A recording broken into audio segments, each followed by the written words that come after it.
नमस्कार, न्यूज़ अब तक में आपका स्वागत है। अभी इस वक्त हम खड़े हैं एरिल बे के कोऑपरेटिव बैंक में। ये एरिल बे का कोऑपरेटिव बैंक है और कई लोग हमें कई बार ये बोले हैं कि कोऑपरेटिव बैंक में कई सारे घोटाले होते हैं। तो चलिए हम लोग पहले ये बैंक में देखते हैं कि यहाँ पे क्या-क्या प्रॉब्लम्स हो रही है, क्योंकि हमें खबर मिली है कि यहाँ पे जितने भी स्टाफ्स हैं, वो सारे के सारे जो है डीआरएम्स हैं। वो चाहे मैनेजर हो, चाहे कैशियर हो, सारे के सारे डीआरएम है। अगर कोई बंदा यहाँ पे आता है कैश निकालने के लिए, तो जो चेक पास करता है वो भी जो है एक डीआरएम करता है, और पैसे जो देता है वो भी डीआरएम देता है। अच्छे से सुनिएगा, क्योंकि ये बोलने का इसका और एक रीज़न है, दूसरी तरफ और एक रीज़न है, वो भी हम आपको बता देते हैं। हाल ही में जो है कंप्लेंट आया था किशोरी नगर से। किशोरी नगर में एक व्यक्ति का जो है 10,000 रुपया जो है उसके अकाउंट से निकाल दिया गया था, वहाँ के जो कैशियर थे। ये उनका कंप्लेंट पहले भी हो चुकी है, और ये पिछले वीक की बात है कि कोऑपरेटिव बैंक में जो पैसा जमा करके रखे थे किशोरी नगर में, उसका नाम है, व्यक्ति का नाम भी मैं बताना चाहूँगा। व्यक्ति का नाम है कार्लोस कर्लको। ये इनका अकाउंट था आपका किशोरी नगर में, और इसके अकाउंट में जहाँ तक हमारे पास में जो सूत्रों के हवाले से जो खबर मिली है, उसमें ये बताया, सूत्रों द्वारा ये बताया गया है कि करीबन व्यक्ति के पास में 40,000 रुपया था, और 1 महीना पहले जो है उसने 30,000 निकाल दिया था, और 10,000 रुपये उसके अकाउंट में बैलेंस थे। तो वो बैलेंस को निकालने के लिए नेक्स्ट मंथ जब गए, तो देखा कि उसका अकाउंट में एक भी पैसा नहीं है। तो जब वो इस बात को लेके मैनेजर को बताया, तो मैनेजर जो है कैशियर से बात की, तो बाद में ये मालूम पड़ा कि उसके अकाउंट से 10,000 जो है वो कैशियर ही निकाल दिया था, और उसके पासबुक से भी जो है वो पेज को हटा दिया था जहाँ पे एंट्री थे। और आपको ये भी बता देते हैं, वो कैशियर का नाम है मनोज तिवारी, कैशियर थे किशोरी नगर के। उसके बाद में मैनेजर का नाम था संदीप सिंह, ये मैनेजर है वहाँ के। तो ये मामला आया था पिछले हफ्ते, और उस पे व्यक्ति द्वारा जो है जहाँ तक हमारे सूत्रों से खबर मिली है, तो कंप्लेंट जो है चौकी पे भी गया था, और वहाँ पे जो स्थानीय वहाँ के जो प्रधान है किशोरी नगर के, बाद में प्रधान के पास में भी गया। प्रधान और जो व्यक्ति के अकाउंट से पैसा गया है, वो जो है वहाँ पे बात करके जो है उसको वहीं पे निपटा दिया, और केस नहीं किए।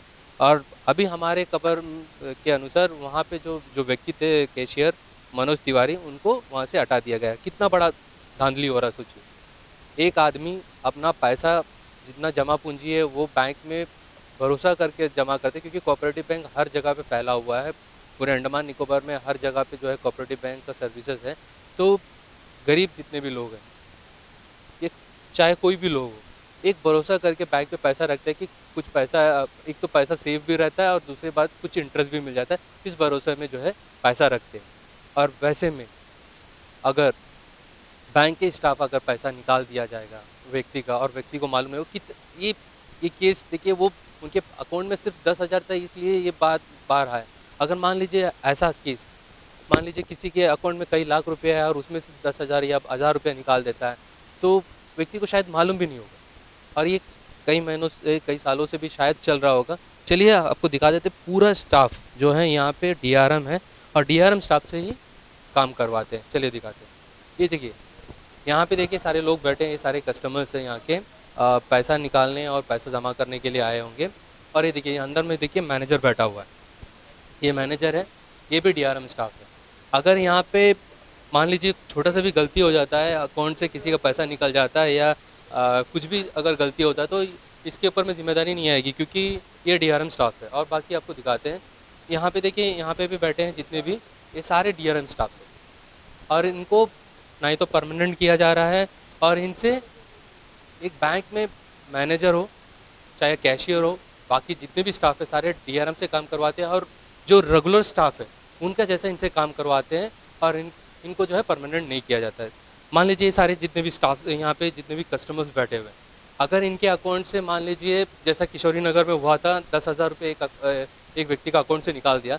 अगर मान लीजिए इनमें से किसी का अकाउंट से कुछ पैसा निकल जाता है, अगर इनसे कोई गलती हो जाता है, तो इसका जिम्मेदारी कौन लेगा? क्योंकि यहाँ पे जिम्मेदारी लेने वाला कोई व्यक्ति नहीं है, बैंक का कोई स्टाफ नहीं है। बैंक का जो भी स्टाफ है सारे के सारे जो है डीआरएम है। चलिए हम लोग बैंक के जो मैनेजर के पोस्ट में बैठे उनसे बात करते हैं, और आपको क्लियर करना चाहेंगे कि ये मैनेजर जो बैठा हुआ है वो डीआरएम है या रेगुलर स्टाफ है, उनको क्या पद दिया गया है वो भी चलिए जानते हैं। तो भैया जी आपका नाम? रंजित विश्वास। तो बताइए ये आप डीआरएम स्टाफ है कि रेगुलर स्टाफ है? डीआरएम स्टाफ है।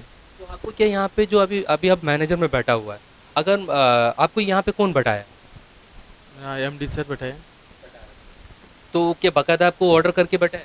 नहीं, ऐसी फ़ोन में तो बात। उन्होंने बोले कि आप संभाल लीजिए। हाँ, ये। तो मान लीजिए यहाँ पे जितने भी कस्टमर्स बैठे हुए हैं, अगर आपके तरफ से कुछ क्योंकि यहाँ पे जितने भी चेक आते होंगे पास कौन करते हैं? हम ही करते हैं।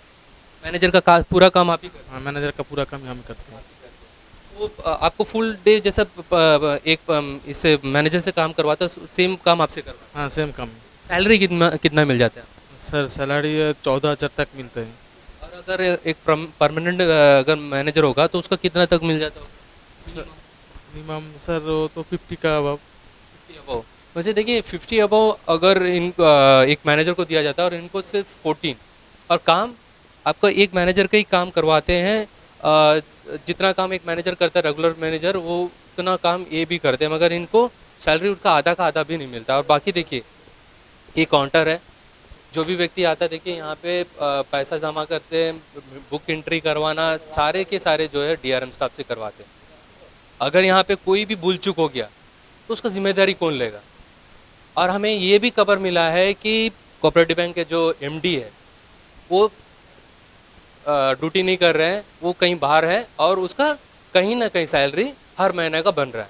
तो कितना बड़ा घोटाला एक कोऑपरेटिव बैंक में हो रहा होगा। देखिए ये तो साफ है, ये जितने भी लोग बैठे हैं अगर इनसे कोई भी गलती हुआ तो इनका ऊपर में कोई जवाबदारी नहीं होगा, क्योंकि ये परमानेंट स्टाफ नहीं है, ये डीआरएम स्टाफ है। अगर आप इसके ऊपर में केस भी करोगे तो कुछ फ़ायदा नहीं है, क्योंकि इनका ऊपर में कोई भी जिम्मेदारी नहीं है।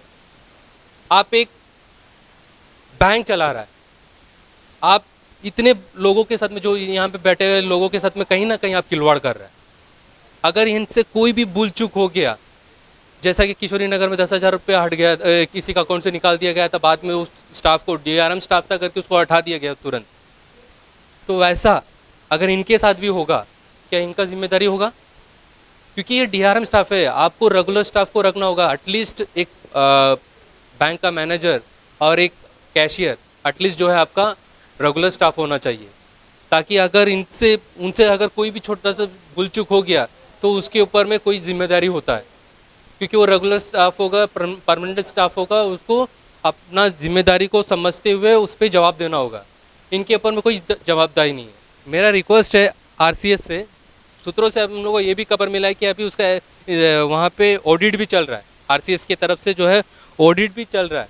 और सर आपसे रिक्वेस्ट है, पता करिएगा कि आपका जो एमडी है, कोऑपरेटिव बैंक के जो एमडी है, वो करीबन 1 साल हो गया वो ऑफिस में नहीं आ रहा है, परंतु उसका सैलरी बन रहा है। ये हम लोगों को सूत्रों के हवाले से खबर मिला है, प्लीज़ इसको भी जांच कीजिए। और साथ ही साथ देखिए ये बैंक किसके भरोसे में चल रहा है? डीआरएम स्टाफ से। कोई भी ऑफिस में आप सुने हैं, कोई भी बैंक में आप सुने होंगे कि पूरा डीआरएम स्टाफ बैंक को चला रहा है? क्या हो रहा है? लोगों के साथ में मजाक हो रहा है, क्योंकि बाकी लोग जो देखेंगे, जो कुछ लोग हैं जो हंसेंगे कि यार ये क्या बना रहा है, मगर आप गौर से अगर इसको सोचेंगे तो कहीं ना कहीं लोगों के साथ में खिलवाड़ कर रहा है, जो भरोसा करके इस बैंक में आके अकाउंट खोला है और इस बैंक में आके पैसा जमा कर रहा है। मैं इतना ही बोल के समाप्त करता हूँ, धन्यवाद। अंडमान से जुड़ी सभी छोटी बड़ी खबरें देखने के लिए हमारे अपने न्यूज आज तक यूट्यूब चैनल को सब्सक्राइब करें और बेल आइकॉन प्रेस करना ना भूलें। हमारा अपना न्यूज आज तक, अब सच देखेगा अंडमान।